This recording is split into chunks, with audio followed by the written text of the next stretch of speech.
Hello students, welcome to the online platform of एमर्स online classes. तो जैसे कि हमने पिछले वाले क्लास में दो चर वाले रैखिक समीकरण युग में हमने 3.3 में आपका पहला नंबर क्वेश्चन, दूसरा नंबर हमने कर दिया था। आज जो हमको करना है वो क्या है, हमारा तीसरा नंबर प्रश्न है जो कि भाषा से जुड़ा हुआ है, भाषा से संबंधित क्या है यहाँ पर प्रश्न है। तो आपके 3.3 प्रश्नावली में आपका तीसरा नंबर में आपका रोमन नंबर पहला जो भाषा वाला प्रश्न दिया हुआ है वो बोला हुआ है दो संख्याओं का अंतर जो है वो कितना है, 26 है। दो संख्याओं का अंतर कितना है, 26 है। और एक संख्या दूसरी संख्या की क्या है, 3 गुनी है। क्या है, 3 गुनी है। तो उन्हें ज्ञात कीजिए। उन्हें ज्ञात करने का मतलब क्या है कि हमको संख्या को ज्ञात करना है। क्या ज्ञात करना है, संख्या को ज्ञात करना है। मतलब क्वेश्चन क्या कर रहा है, क्वेश्चन ये कह रहा है कि दो संख्या दिया हुआ है, ठीक है। उन दोनों संख्याओं का जो अंतर का मतलब क्या होगा कि उन दोनों के बीच में क्या है, माइनस है, ठीक है। अंतर का मतलब क्या होता है, माइनस, है ना। दोनों संख्या को एक दूसरे को घटाते हैं तो उसका अंतर कितना है, 26 आता है। क्या आता है, 26 आता है। और एक संख्या दूसरी संख्या के क्या है, 3 गुनी है। तो हमको आपका संख्याओं का क्या करना है, संख्याओं का मान ज्ञात करना है। संख्या क्या होगा, तो दो संख्या है तो हमको तो पता नहीं है कि संख्या क्या है। तो पहले क्या करेंगे, संख्या को मान लेंगे कि पहली संख्या क्या है, x है और दूसरी संख्या क्या है, y है, ठीक है। तो सर्वप्रथम हमारा पहला यही स्ट्रेटेजी होना चाहिए कि पहला संख्या को क्या करें, मान ले और दूसरी संख्या को मान ले। उसके बाद है ना प्रश्न के अनुसार हम काम करेंगे। तो यहाँ पे जो है हमारा क्या है, प्रश्नावली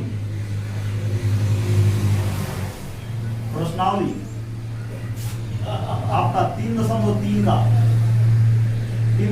का क्वेश्चन नंबर 3 का जो पहला नंबर क्वेश्चन है, ठीक है। पहला नंबर क्वेश्चन जो है, ठीक है, ये यहाँ पे बात कर रहा है, ठीक है।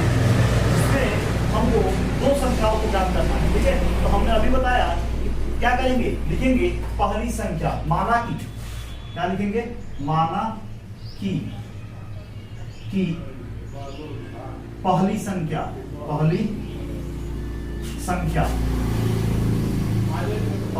में क्या मान लेते हैं, x मान लेते हैं, ठीक है। दूसरी संख्या क्या मान लेते हैं, y मान लेते हैं, ठीक है। अब यहां से क्लियर हो गया। अब प्रश्न कह रहा है, यानी प्रश्नानुसार कह रहा है क्या कि दोनों संख्याओं का जो है ना, दो संख्याओं का अंतर कितना है, दो संख्याओं का अंतर कितना है, 26 है। तो प्रश्नानुसार दो संख्याओं का अंतर कितना है, आपका 26 दिया हुआ है क्वेश्चन में। हाँ, 26 दिया हुआ है, कितना है, 26 है। अब एक संख्या क्या है, आपका x है कि नहीं है, और दूसरा संख्या क्या है, y है। और अंतर का मतलब क्या, माइनस, और बराबर कितना, 26। ये क्या आ गया हमारा पहला इक्वेशन। बिल्कुल आसानी से यहाँ पे हम काम करेंगे, कोई दिक्कत नहीं है, समझ में आ रहा है, ठीक है। चलिए दूसरा, पुनः प्रश्न से यहाँ पे एक और बात बोला हुआ है। पुनः प्रश्न से बोला हुआ है कि एक संख्या दूसरी संख्या की क्या है, कितना अधिक है, 3 गुनी है। क्या है, 3 गुनी है। तो कह रहा है पुनः प्रश्न से एक संख्या दूसरी संख्या के 3 गुनी है। क्या है, 3 गुनी है। तो अब देखिए, एक संख्या आपका है कौन, है ना, एक संख्या क्या है आपका x है। तो x जो है दूसरी संख्या क्या है आपका y से क्या है, 3 गुनी है। मतलब क्या, 3 से गुना करेंगे, है कि नहीं है, समझ में आ रहा है ना। इसमें क्या करेंगे, y में 3 से गुना करेंगे तो क्या होगा, 3y होगा कि नहीं होगा। यानी x बराबर हम क्या लिखेंगे, 3y लिखेंगे कि नहीं लिखेंगे। इतना में कोई दिक्कत है बताइए। एक संख्या x है, दूसरी संख्या से क्या है, 3 गुनी है। दूसरी संख्या क्या, y है, 3 गुनी मतलब 3 से गुना करो। इतना में कोई दिक्कत है बताइए। तो क्या हो गया, ये हो गया आपका इक्वेशन सेकंड। कोई दिक्कत नहीं है, बात समझ में आ रहा है, ठीक है, कोई दिक्कत नहीं है। अब यहाँ पे इसको क्या करेंगे, सॉल्व करेंगे। क्या करेंगे, यहाँ पे सॉल्व करेंगे। तो आप इसको ऐसे भी लिख सकते हैं कि नहीं लिख सकते हैं, मतलब इतना अगर लिखे हैं तो x प्लस में इधर है तो माइनस 3y बराबर 0 भी लिख सकते हैं कि नहीं लिख सकते हैं। लेकिन आप फिर जानते हैं कि इसको इधर ले जाएंगे तब ना x का मान आएगा, है कि नहीं है।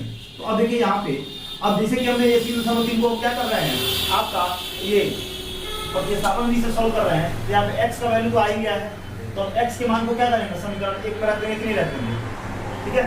तो यहाँ पे समीकरण 2 है, पहले हम यहाँ पे क्या करें, समीकरण रख देंगे। यानी आपका ये समीकरण क्या आ गया, आपका ये एक समीकरण मिल गया, ठीक है। और ये क्या मिल गया, ये दूसरा, ठीक है।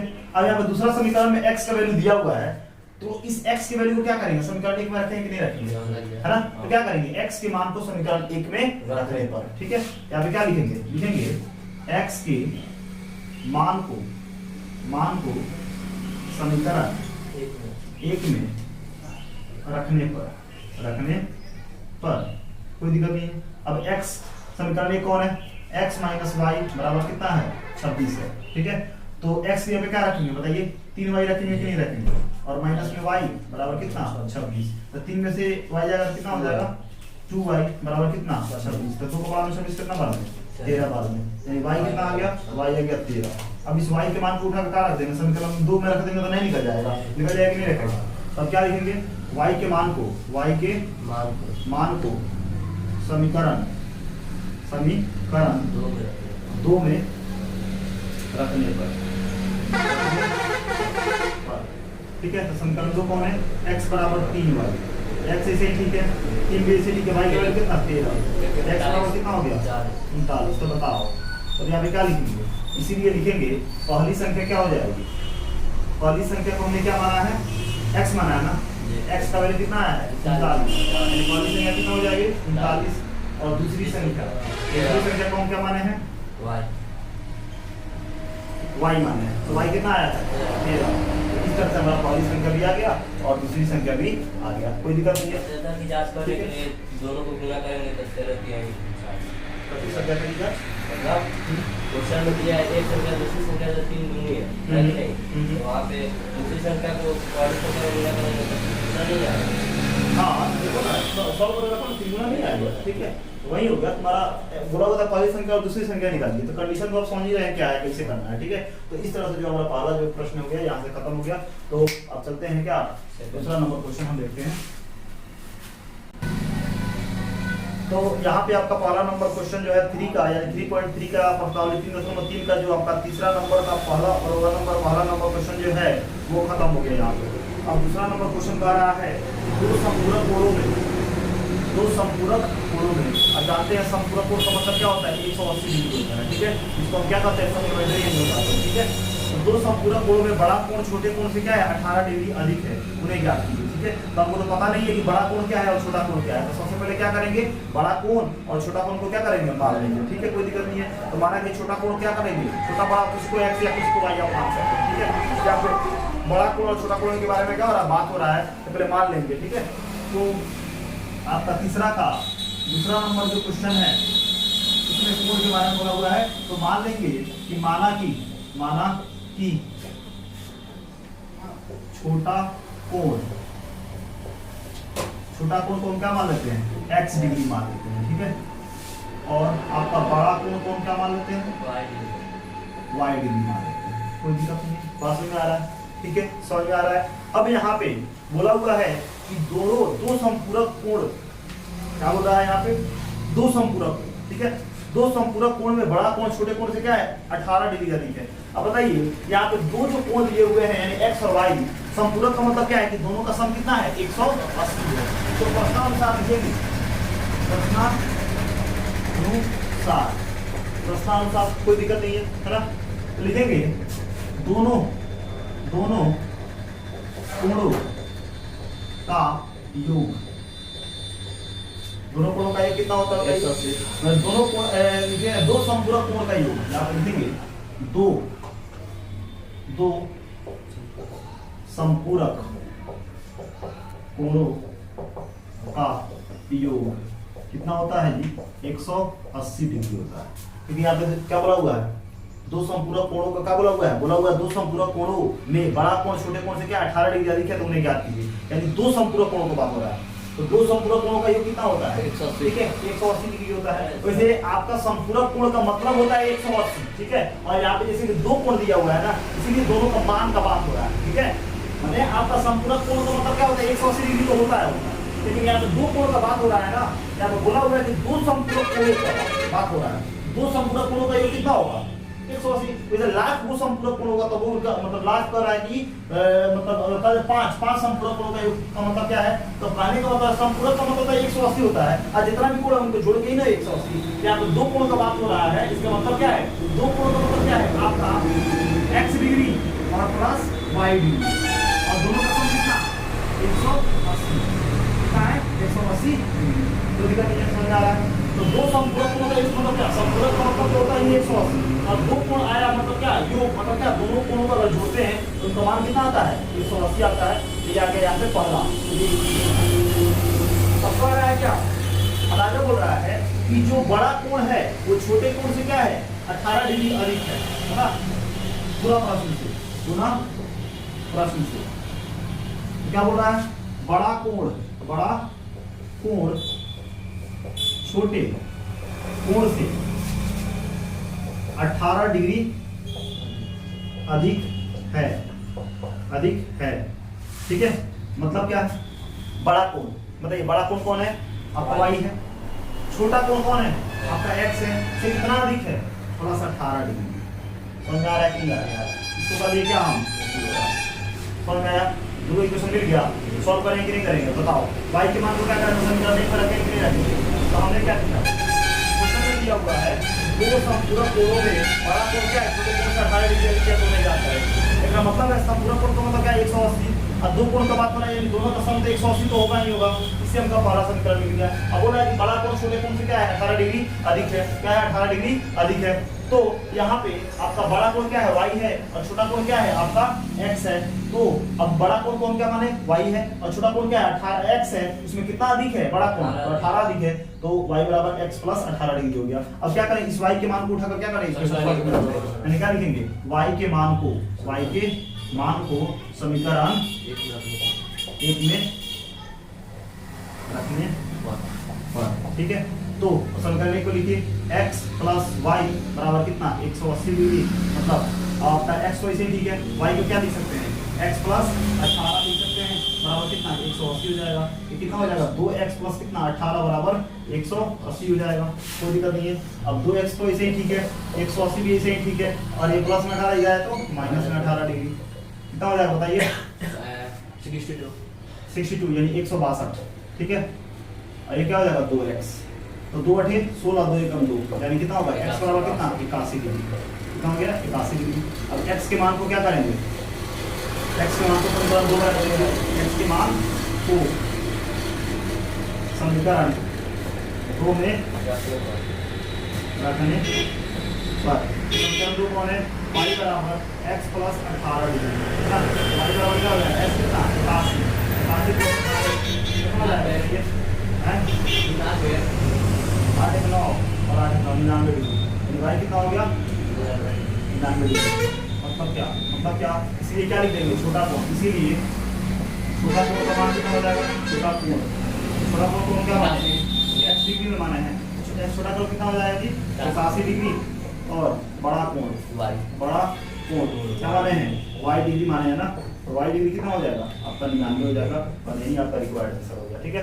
तो क्या हो गया यहाँ पे आपका छोटा कोण कितना हो गया क्या 81 हो गया और बड़ा कोण कितना हो गया आपका 99 हो गया। इस तरह से बता सकते हैं कि छोटा कोण आपका 81 बड़ा कोण 99 और इस तरह से हमारा जो है आपका तीसरा का दूसरा नंबर क्वेश्चन बिल्कुल आसान से कंप्लीट हो गया आसानी से कंप्लीट हो गया। चलिए अब देखते हैं क्या आपका अगला। तो आपका यहाँ पे तीसरा नंबर जो प्रश्न है आपके Bihar board NCERT mathematics book में चैप्टर 3 दो चार वाले रैखिक समीकरण युग्म में आपका 3.3 में जो आपका तीसरा नंबर क्वेश्चन है वो कह रहा है एक क्रिकेट टीम के कोच ने 7 बल्ले तथा 6 गेंदे 3800 रुपए में खरीदी। मतलब क्या एक क्रिकेट टीम के कोई कोच है ना जिन्होंने 7 बल्ला यानी बैट और 6 गेंद यानी बॉल जो है ना 3800 रुपए में खरीदा। बाद में उसने 3 बल्ले तथा 5 गेंदे 1750 रुपए में खरीदी मतलब वैसे ही तो प्रत्येक बल्ले यानी बैट और प्रत्येक गेंद का मूल्य ज्ञात कीजिए। तो हमको क्या करना है प्रत्येक बल्ले और बैट का मूल्य ज्ञात करना है। तो सबसे पहले क्या करेंगे मानेंगे एक बैट का मूल्य कितना है यानी एक बल्ला का मूल्य कितना है और एक गेंद का मूल्य कितना है ठीक है। तो पहले क्या करेंगे आपका तीसरा नंबर कौन नंबर क्वेश्चन है तो आपका तीसरा का तीसरा है। तो पहले क्या करेंगे माना कि एक बल्ले का मूल्य एक बल्ला का मूल्य ठीक है क्या मान लेंगे x रुपया मान लेंगे और क्या मानेंगे आगे एक गेंद का मूल्य y रुपया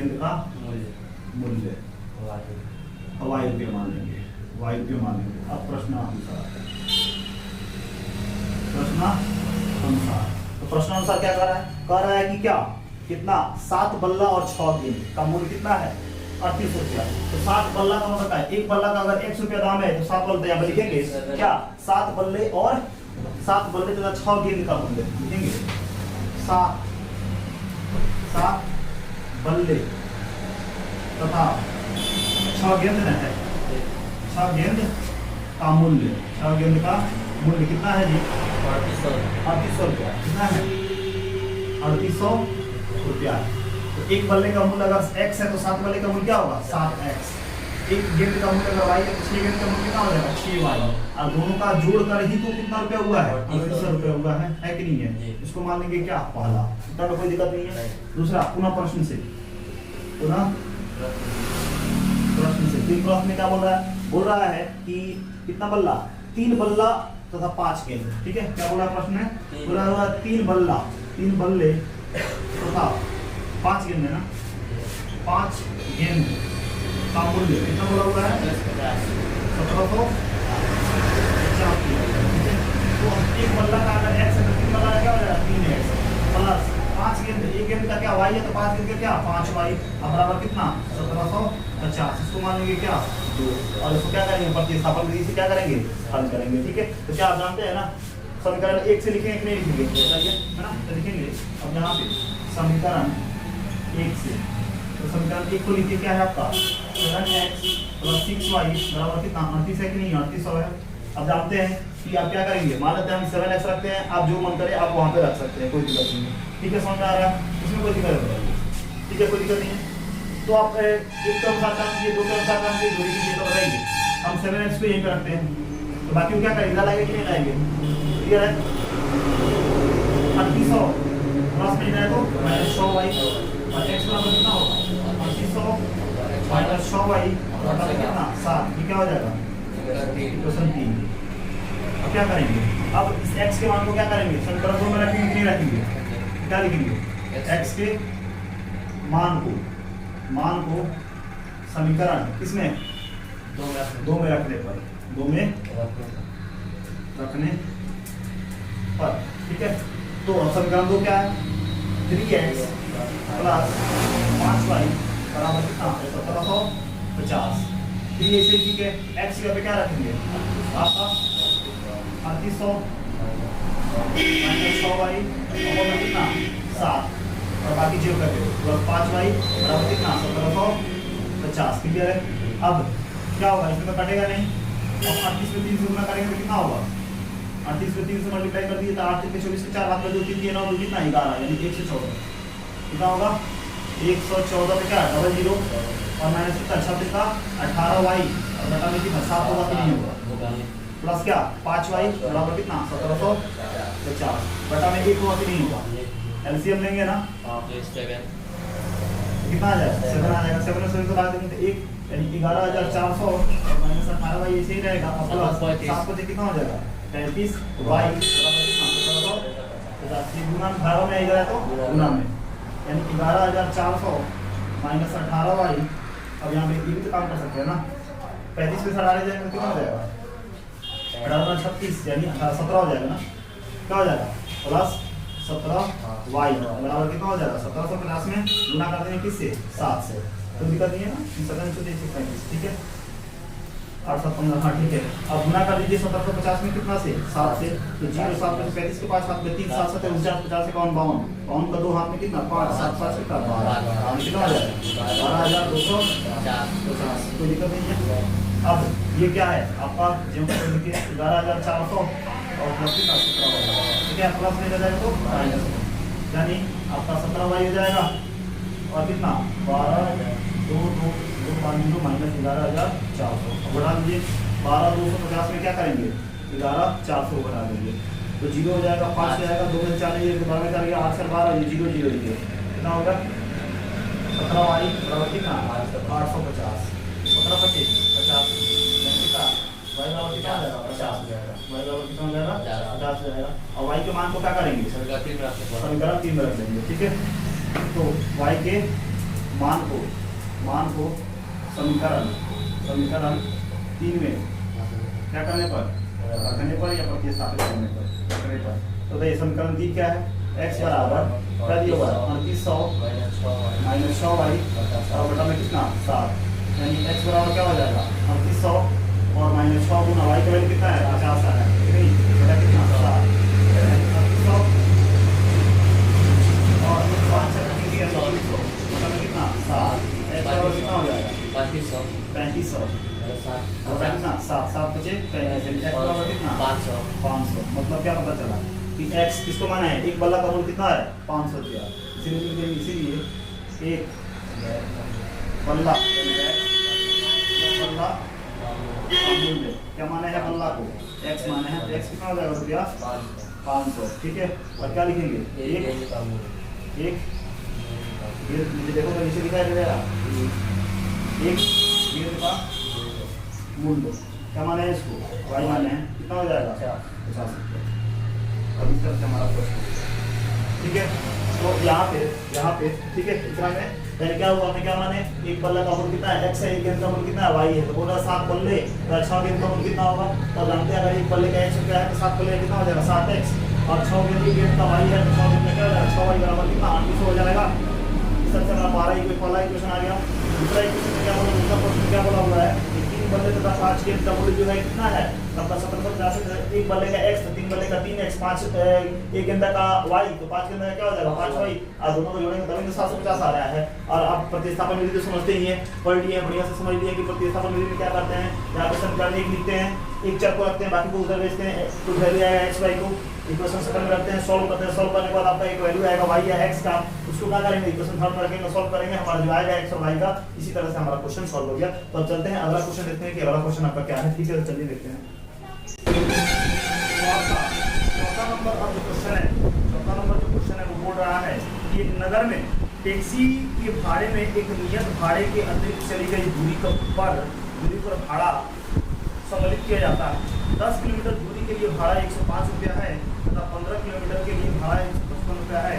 नियत भाड़ा तथा प्रति किलोमीटर भाड़ा क्या है, एक व्यक्ति को प्रत्येक 25 किलोमीटर यात्रा करने में कितना भाड़ा देना पड़ेगा।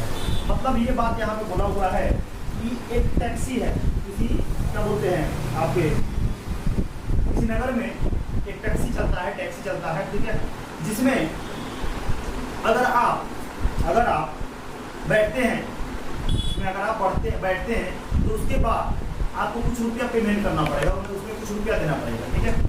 तो मान लेते हैं कि अगर आप उसमें बैठे और 1 किलोमीटर गए तो आपको x रुपया लगेगा, क्या रहेगा x रुपया लगेगा। और उसके बाद उस 1 किलोमीटर के बाद अब जितना भी किलोमीटर आप जाइएगा तो उसके लिए एक अलग चार्ज है, उसके लिए क्या है एक अलग चार्ज है। मतलब ये है कि मान लेते हैं कि आपका जो टैक्सी है, टैक्सी का जो नियत किराया है, अगर यहाँ पे हम देखें माना कि टैक्सी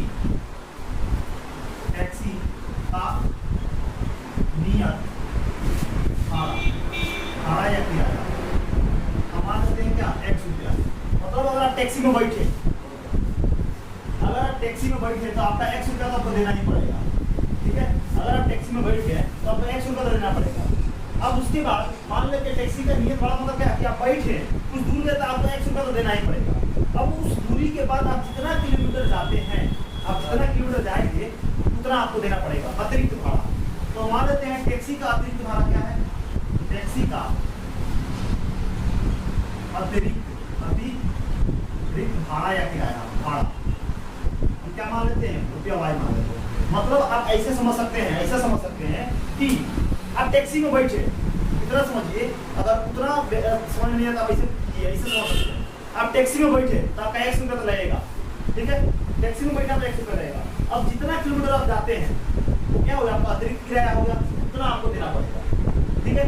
तो नॉर्मली हमने मान लिया कि अगर हम बैठते हैं तो आपको x रुपया तो देना ही पड़ेगा, ठीक है, x रुपया देना पड़ेगा। उसके बाद जितना किलोमीटर जाएंगे उतना हमको रुपया अतिरिक्त देना पड़ेगा। तो अब यहाँ पे प्रश्न ये बोल रहा है कि अगर कह रहा है कि 10 किलोमीटर दूरी अगर तय करना है, कितना किलोमीटर दूरी करना है 10 किलोमीटर अगर दूरी तय करना है तो कितना रुपया लग रहा है 155 रुपया लग रहा है। कितना रुपया लग रहा है तो 155 रुपया आपको देना पड़ रहा है। मतलब अगर हम 10 किलोमीटर जाते हैं, कितना किलोमीटर यानी लिखेंगे अकॉर्डिंग टू क्वेश्चन, क्या लिखेंगे आपका प्रश्नानुसार अगर लिखेंगे प्रश्नानुसार लिखेंगे 10 किलोमीटर दूरी तय करने के लिए लगा भाड़ा कितना है? 10 किलोमीटर अगर दूरी तय करते हैं तो कितना भाड़ा लगा जी? 105 रुपया। कितना रुपया लगा? 105 रुपया लगा। मतलब आप समझिए, अगर हम टैक्सी में बैठे तो कितना रुपया लगा? 100 रुपया, ये फिक्स है। अब हाँ, खाली हम बैठ गए, मान लो यही मान लो कि हम बैठे तो 100 रुपया तो आपको देना पड़ेगा। आप प्लस जितना किलोमीटर जाते हैं उतना आपको रुपये देना पड़ेगा। आपको अतिरिक्त कितना किलोमीटर जा रहे हैं हम? 10 किलोमीटर। तो क्या होगा? 10 बार इन दोनों को मिलाकर कितना रुपये हमको देना पड़ेगा? 105 रुपया। पहला समीकरण समझ गया? तो क्या बात है, अगर आप बैठे कि उधर नियत भाड़ा है कि आपको 100 रुपया देना पड़ेगा, ठीक है। अब उसके बाद आप जितना किलोमीटर जाएंगे उतना आपको देना पड़ेगा। तो अतिरिक्त उसको मान लीजिए क्या अतिरिक्त भाड़ा कितना वाई, तो अगर बैठे तो आपको x देना पड़ेगा, और उसके बाद जितना किलोमीटर जाते हैं उतना वाई आपको देना पड़ेगा, उतना वाई रुपये देना पड़ेगा। तो हम 10 किलोमीटर गए तो बैठे तो x को हमको देना पड़ेगा, x रुपये तो हमको देना ही पड़ेगा, है ना। उसके बाद हम कितना किलोमीटर गए हैं? 10 किलोमीटर। तो क्या हो जाएगा? अतिरिक्त हो गया ना, तो 10 वाई हो गया, कोई दिक्कत नहीं है। दूसरा समीकरण क्या बोला है? क्या बोला? कितना किलोमीटर बोल रहा है? 15 किलोमीटर। क्या बोल रहा है क्वेश्चन में? बोल रहा है कि 15 किलोमीटर, ठीक है, 15 किलोमीटर। अब पढ़ रहा है 15 किलोमीटर दूरी तय करने के लिए लगा भाड़ा या किराया कितना रुपया है? कितना क्या है? 155 रुपया ना। 155 तो बताइए कि आपको बताइए समीकरण क्या होगा? x होगा, बैठे तो x, साथ में कितना किलोमीटर? 15 अतिरिक्त है ना, 15 वाई बराबर क्या रुपया? 155। क्या हो गया? सॉल्व करेंगे, x वाई की वैल्यू आएगा, ठीक है। और इतना काम करते हैं, देखिए क्या समीकरण x क्या है? x प्लस 3y बराबर कितना? 105। x बराबर क्या होगा? 105 माइनस 10 वाई। तो क्या मानेंगे? अब क्या करेंगे? समीकरण x के मान को समीकरण किसमें रखेंगे? 2 में रखने पर समीकरण 2 कौन है? x प्लस 15y बराबर 155। x के लिए क्या रखेंगे? 105 माइनस 10y और प्लस क्या जो करते हो 15y बराबर कितना? 155। 105 पे से ठीक है, प्लस में 5y होगा कि नहीं होगा? 15 में 10 रहेगा, 5 बराबर कितना? 155। बड़ा अंक इसलिए प्लस आया है, 105 ले जाएगा ना, तो 5y बराबर कितना हो जाएगा? 155 और माइनस 105। 5y बराबर कितना हो जाएगा? 5 और 50 हो जाएगा ना, 5 और 50 y बराबर कितना हो जाएगा? 10। y अगर 10 का क्या करेंगे? और लिखेंगे y के मान को समीकरण 3 में रखने पर समीकरण 3 में रखने पर समीकरण 3 क्या है? x बराबर 105 और क्या? Minus 10 y। x बराबर कितना हो जाएगा? 105 हो जाएगा माइनस 10 गुना y कितना है? 10। x बराबर कितना हो गया? 105 और माइनस 10 का 100। x बराबर कितना? 5। क्या कितना? 5। मतलब क्या पता चला यहाँ पे? इसीलिए कि टैक्सी का लिए भाड़ा कितना है? 5। यानी अगर बैठ गया तो 5 रुपया आपको देना पड़ेगा। अब मान लेते हैं कि कोई बैठ गया 5 रुपया चलिए क्या है, आप बैठे 5 रुपया, ठीक है। अब उसके बाद जितना किलोमीटर जाते हैं उतना वाई देखा, मतलब टैक्सी का नियत भाड़ा कितना है? इसीलिए टैक्सी का नियत भाड़ा क्या माने हैं हम? x माने हैं, बैठे तो कितना रुपया देना पड़ेगा? 5 रुपया, ठीक है। और टैक्सी का अतिरिक्त जितना किलोमीटर जाइएगा उतना, तो अगर आप क्या लिखेंगे? टैक्सी का अतिरिक्त किराया मतलब यहाँ पे क्या है? प्रत्येक किलोमीटर और उसके मतलब 10 रुपये प्रत्येक किलोमीटर। 1 किलोमीटर के लिए कितना? टैक्सी का अतिरिक्त किराया है। टैक्सी का अतिरिक्त किराया मतलब यहाँ पर समझिए 1 किलोमीटर का अतिरिक्त किराया क्या माने हैं? वाई कितना हो गया? 10 रुपया। मतलब अगर बैठे तो 5 रुपये देना पड़ेगा, अगर 1 किलोमीटर गए तो 10 रुपया देना पड़ेगा। अब यहाँ पे एक और क्वेश्चन तो उसके बाद क्या कह रहा है, तो इस तरह से क्या हमको पता चला कि टैक्सी का नियत भाड़ा जो क्या है वो कितना है, 5 रुपया है, और टैक्सी का अतिरिक्त किराया कितना है, 10 रुपया है। तो अब इतना बोल दिया गया है कि टैक्सी का नियत भाड़ा कितना निकला हमारा, x यानी 5 रुपया निकला, और टैक्सी का अतिरिक्त जो भाड़ा है वो कितना निकला, y रुपया निकला। ठीक है, यानी कितना रुपया हमको लगा। अब यहाँ पे बोल रहा है कि क्वेश्चन में कि एक आदमी जो है ना, एक आदमी, एक व्यक्ति 25 किलोमीटर एक व्यक्ति को 25 किलोमीटर दूरी तय करने में लगा भाड़ा क्या होगा, तब जानते हैं। आदमी बैठा तो x रुपया तो लगेगा, ठीक है, और कितना किलोमीटर है, क्या बोलते हैं, टैक्सी में बैठ गया तो x को लगेगा, उसके बाद कितना किलोमीटर गया, 25, कितना हो जाएगा 25y।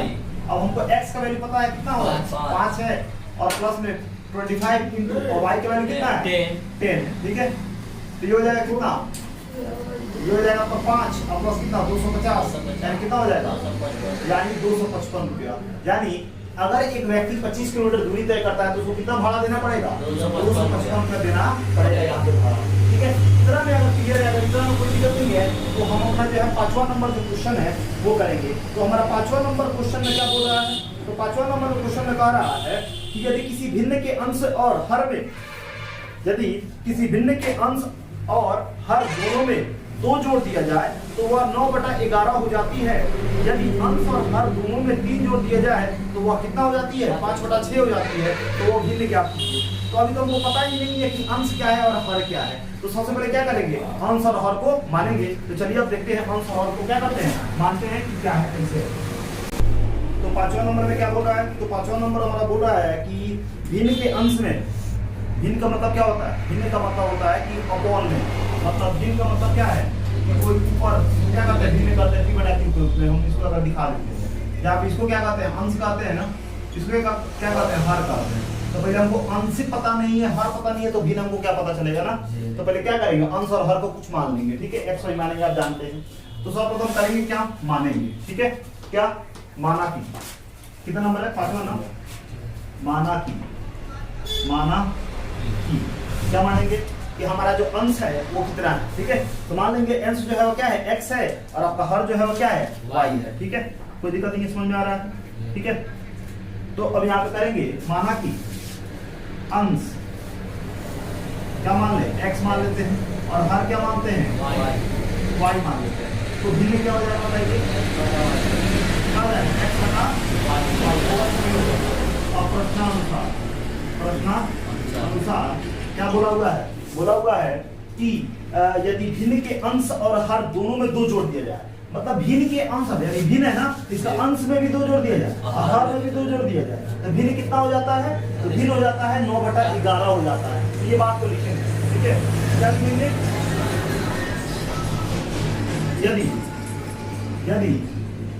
यदि भिन्न के अंश तथा हर में 2 जोड़ दिया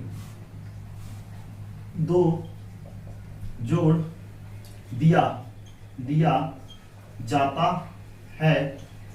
तो भिन्न कितना बदल जाता है, 9/11 में। ठीक है, अब बताओ भिन्न क्या है, x/y है कि नहीं है, और दोनों में क्या जोड़ देना है, 2 जोड़ देना है। तो भिन्न कितना हो जाता है, 9/11। और जब भी ऐसे आता है तो हम कहते हैं ना, क्रॉस मल्टीप्लाई कर दीजिए। तो 11 में क्या हो जाएगा, x + 2 से गुना होगा कि नहीं होगा, और 9 में क्या हो जाएगा, y + 2 से गुना होगा कि नहीं होगा। 11x होगा और प्लस 11 गुना y बराबर 9y होगा, और 9 गुना कितना हो जाएगा, 18 हो जाएगा। ठीक है, कोई दिक्कत नहीं है, समझ आ रहा है। यहाँ पे x छूट गया, मजा आ रहा है, कोई दिक्कत नहीं है।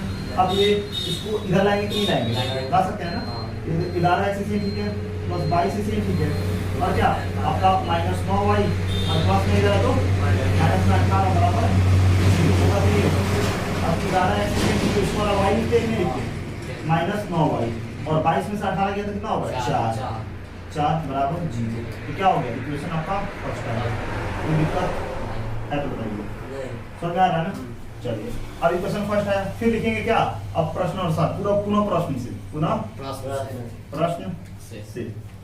ठीक है, तो फिर क्या कह रहा है, कह रहा है कि अब यदि अंश व हर में क्या जोड़ दिया जाए, 3 जोड़ दिया जाए तो कितना में बदल जाता है, 5/6 में। तो क्या बोल रहा है, फिर लिखेंगे यदि अंश तथा हर में क्या कर दिया जाए, 3 जोड़ दिया जाए, 3 जोड़ दिया जाए, 3 जोड़ दिया जाए तो भिन्न कितना हो जाती है, 5/6 हो जाती है। यानी यदि अंश तथा हर क्या बोला हुआ है, हाँ ठीक है, यदि अंश तथा हर दोनों में 3 जोड़ दिया जाए, मतलब क्या आपका अंश यही ना है और हर क्या है, ये है, इसमें क्या जोड़ दे, 3 जोड़ दिया तो कितना हो जाता है, 5/6। क्या हो जाएगा, 6 में गुना करेंगे x + 3 से और बराबर में 5 में गुना करेंगे y + 3 से, तो 6x होगा, 5y 6x + 18 - 5y और -15 बराबर 0 होगा कि नहीं होगा, 6x से ठीक है और -6x से ठीक है, -5y से ठीक है और +3 कितना हो जाएगा, +3 बराबर समीकरण हो गया। अब क्या करेंगे, जानते हैं ना कि इसको प्रतिस्थापन में सब क्या कर देंगे, सॉल्व कर देंगे, कोई दिक्कत है तो बताइए, समझ आ रहा है, ठीक है चलिए, ठीक है, इतना तो कोई दिक्कत नहीं है ना, इतना तो कोई दिक्कत नहीं है, चलिए अगर इतना कोई दिक्कत नहीं है तो हम आगे देखेंगे, क्या लिखेंगे, समीकरण 1 से ना, समीकरण 1 से, तो समीकरण 1 से ना क्या, समीकरण 1 को लिख दीजिए, समीकरण 1 को लिख दीजिए, ठीक है, तो 11x - 9y + 4 बराबर 0। अब जानते हैं x को हमारे x को रख देते हैं, ठीक है, माइनस इधर प्लस 9y और क्या है प्लस है तो -4y, ये x बराबर कितना हो जाएगा, 9y - 4 और बटा में कितना 11 होगा कि नहीं होगा, क्या होगा, नहीं होगा कि नहीं होगा, तो क्लियर दिख रहा है नीचे, क्लियर। अब क्या करेंगे, x के मान को समीकरण 2 में अपने पर प्रतिस्थापित करने पर, यानी x के मान को समीकरण 2 में रखने पर ठीक है, रखने पर, तो समीकरण 2 कौन है यहाँ पे आपका, 6x - 5y और +3 बराबर 0, 6 से ठीक है, x की जगह पे क्या रखेंगे, 9y - 4 बटा में 11 -5y और +3 बराबर 0, 9 से 54 होगा कि नहीं होगा, माइनस जाएगा, 6 से 24 हो जाएगा, बटा में 11, ठीक है, अब कितना हो जाएगा, -5y प्लस में 3 बराबर क्या 0, बटा में 1 लिख सकते हैं, बटा में 1 लिख सकते हैं। अब क्या करेंगे, एलसीएम लेंगे कि नहीं लेंगे, तो ये तो 54y और -24 से ठीक है, माइनस से ठीक है, 11 बचे 55y और प्लस कितना है 11 यहाँ 33 बराबर 0, ये भागा इधर गुना तो खत्म हो ही जाएगा, तो क्या हो जाएगा आपका 54y -24 -55y + 33 बराबर 0। अब देखिए 55 में से 54 घटाएंगे तो कितना होगा, -y क्या हो जाएगा, -y और यहाँ पे कितना होगा बताइए, 24 में से 33 कितना हो जाएगा, 6 3 9 होगा ना, क्या हो जाएगा +9 बराबर 0, अच्छा पद को उधर ले आएंगे तो -y बराबर क्या -9 माइनस कैंसिल, y कितना आया 9 आया, और y के मान को क्या करेंगे, समीकरण 3 में रख देंगे, तो यहाँ पे कर देते हैं, ऊपर लिख देते हैं y के मान को समीकरण 3 में रखने पर ठीक है, तो y समीकरण 3 क्या है, x बराबर क्या दिया हुआ है 9y और क्या -4 और बटा में क्या आपका 11, तो x बराबर क्या हो जाएगा बताइए, 9 × y की जगह क्या रखेंगे 9 -4 बटा में कितना 11, 9 और कितना 81 -4 बटा कितना 11, तो क्या हो जाएगा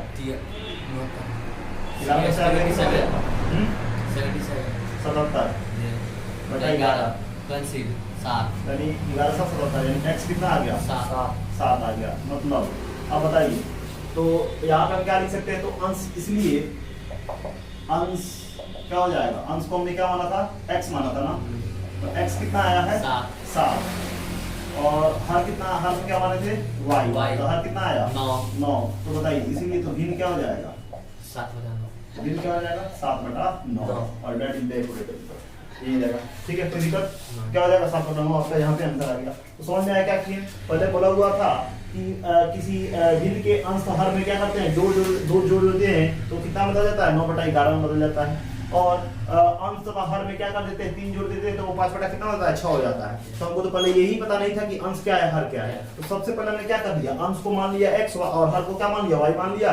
तो अंश और हर अगर x y है तो भिन्न क्या हो जाएगा x y हो जाएगा। तो प्रश्न के अनुसार बोल रहा है कि यदि भिन्न के अंश में अगर अंश और हर में 2 जोड़ दे, मतलब 2 जोड़ दे दोनों में, यानी x y तो है भिन्न है, इसमें भी 2 जोड़ दे, इसमें भी 2 जोड़ दे, तो इसका फ्रैक्शन यानी इसका जो भिन्न है वो कितना बदल जाता है 9/11। और हम क्रॉस मल्टीप्लाई करेंगे, सॉल्व किया, हमारा आंसर आ गया।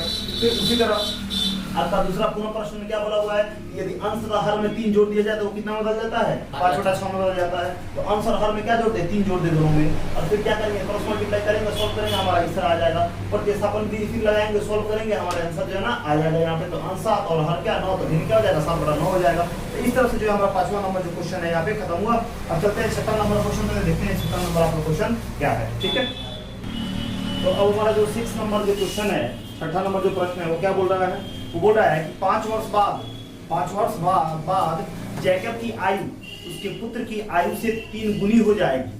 5 वर्ष पूर्व जैकब की आयु उसके पुत्र की आयु की 7 गुनी थी, उसकी वर्तमान आयु क्या है।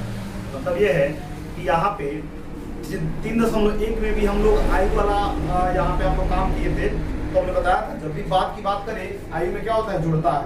ठीक है, और यहाँ पे क्या कराया है, पूर्व का मतलब क्या होता है पहले, मतलब क्या होता है घटता है। ठीक है, तो ये बात ध्यान रखिएगा।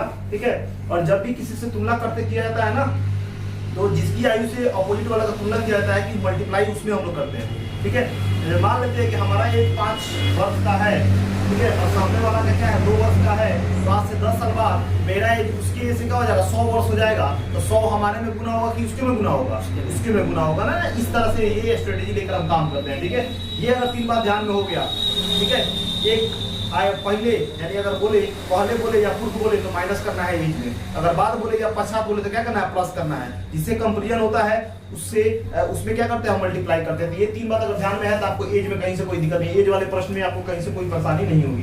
ठीक है, तो अभी तो हमको पता ही नहीं है कि जैकब की एज कितना है और उसका जो बेटा है उसका जो सन है ना उसका एज कितना है, हमको पता नहीं है। तो सबसे पहले क्या करेंगे उनके प्रेजेंट एज को मान लेंगे। ठीक है, तो 6वां नंबर जो क्वेश्चन आ रहा है वो लिखेंगे माना कि जैकब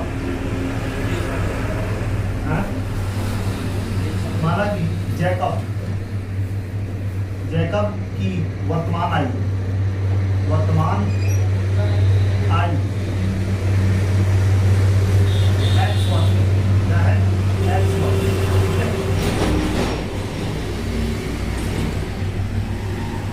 जैकब के पुत्र की वर्तमान आयु क्या है आपका y वर्ष हमने मान लिया। ठीक है, अब प्रश्नानुसार क्या बोल रहा है, प्रश्नानुसार ये बोल रहा है कि 5 वर्ष बाद, क्या बोल रहा है 5 वर्ष बाद। तो आप जानते हैं 5 वर्ष बाद क्या लिखेंगे जैकब की आयु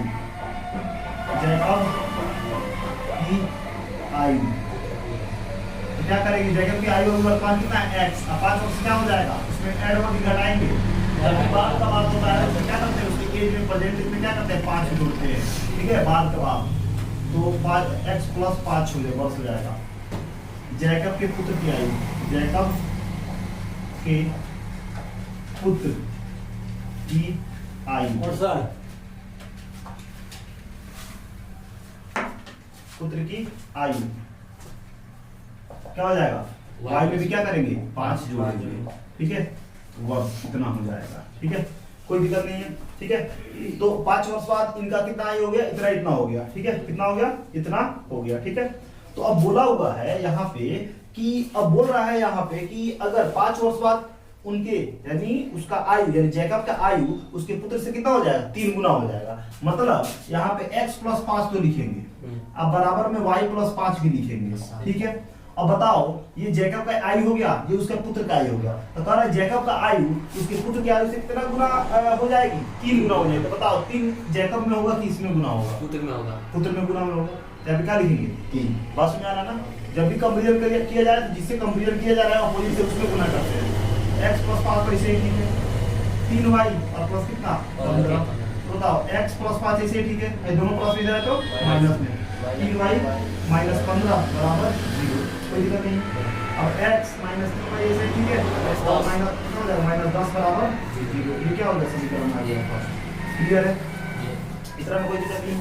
अब कह रहा है कि 5 वर्ष पूर्व, तो लिखेंगे पुनः प्रश्न से, क्या लिखेंगे पुनः प्रश्न, पुनः प्रश्न से क्या बोला है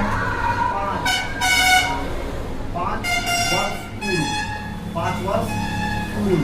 तो 5 वर्ष पूर्व क्या लिखेंगे जैकब की आयु, जैकब की आयु क्या होगा 5 वर्ष पूर्व का मतलब अभी तो वर्तमान x है ना, 5 वर्ष पहले का मतलब क्या है -5 वर्ष होगा कि नहीं होगा? तो क्या लिखेंगे जैकब के पुत्र की आयु, जैकब के पुत्र की आयु, इसमें भी क्या होगा घटेगा ना, यानी y में भी क्या करेगा 5 घटेगा वर्ष। अब बोल रहा है यहाँ पे ठीक है, तो 5 वर्ष पूर्व जैकब की आयु उसके पुत्र की आयु से क्या होगी 7 गुनी थी। तो बताइए ये तो हो गया जैकब का, ठीक है, और y माइनस 5 ये होगा पुत्र का, तो 7 गुना किसमें होगा पुत्र में। कोई दिक्कत? x माइनस 5 बराबर 7y और माइनस 7 कितना 35, इस पे कर लेंगे x माइनस 5 प्लस है तो माइनस 7y और माइनस है तो प्लस 35 और बराबर कितना x माइनस 7y से ठीक है 35 के बाद लाइन कितना होगा 30 होगा कि नहीं होगा बराबर 0। ये हो गया इक्वेशन सही, कोई दिक्कत? तो इस तरह से हमारा इक्वेशन आ गया। अब इसको जो है अब यहाँ पे क्या करना है हमको सॉल्व करना है किस विधि से, तो आपका प्रतिस्थापन विधि से ही बोला हुआ है सॉल्व करने की, ठीक है। प्रतिस्थापन में काम करें 3.3 पूरा प्रतिस्थापन है, 3.4 जो है ना आपका विलोपन है। लिखेंगे क्या समीकरण 1 से, समीकरण 1 क्या है x माइनस 3y माइनस 10 बराबर x लेंगे तो 2 प्लस हो जाएगा ना 3y प्लस 10, ये क्या हो गया समीकरण 3 हो गया, ठीक है। तो क्या करेंगे अब यहाँ पे लिखेंगे क्या x के मान को समीकरण 2 में रखने पर तो समीकरण 2 करो जी x माइनस 7y प्लस 30 बराबर 0। तो x के पे क्या लिखेंगे 3y प्लस 10 लिखेंगे नहीं लिखेंगे 3y प्लस 10 अब बाकी 0 करते हो माइनस 7y प्लस 30 बराबर 0। तो 3y में से 7y घटाएंगे कितना होगा माइनस 4y और 30 बराबर कितना माइनस 4y बराबर कितना प्लस है तो माइनस 40 माइनस y के मान को समीकरण 3 में रखते हैं, समीकरण 3 में रखने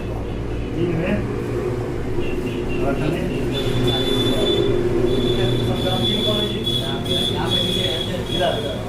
x बराबर 3y प्लस 10 तो कितना होगा 3 गुना y कितना 10 है ना प्लस कितना 10 है 30 40 10 कितना हो जाएगा 40, x कितना हो गया 40। मतलब क्या इस तरह से क्या लिख सकते हैं, इसीलिए लिख सकते हैं जैकब की वर्तमान आयु कितना हो जाएगी जैकब की वर्तमान आयु, क्योंकि हमको ये तो पूछ रहा है कि उन लोगों का आयु क्या, ठीक है। तो हम क्या माने x माने है ना, क्या माने है x माने, तो बताइए x कितना है 40 क्या हो जाएगा 40 वर्ष हो जाएगा, यानी पिताजी का जो है ना यहाँ पे इनका आयु है वो कितना हो गया 40 और जैकब के पुत्र जी का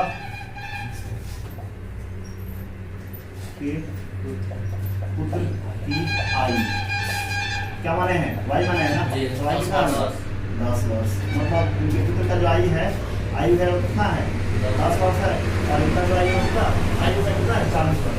इस तरह से जो है हमारा 3.3 प्रश्नावली जो है भाषा वाला प्रश्न जो है बिल्कुल आसानी से हम लोग यहाँ पे क्लियर कर चुके हैं। ठीक है, तो अब अगले क्लास में जो है हम लोग क्या करना है, 3.4 करना है, और 3.4 में जो है ना हमको क्या करना है, इसमें अगला में 3.4 में जो हमको क्या करना है, विलोपन विधि का यूज करके, है ना, इन सारे प्रश्नों को हल करना है। तो ठीक है, चलते हैं अगले क्लास में फिर जो है ना हम 3.4 के साथ मिलेंगे। तब तक थैंक यू।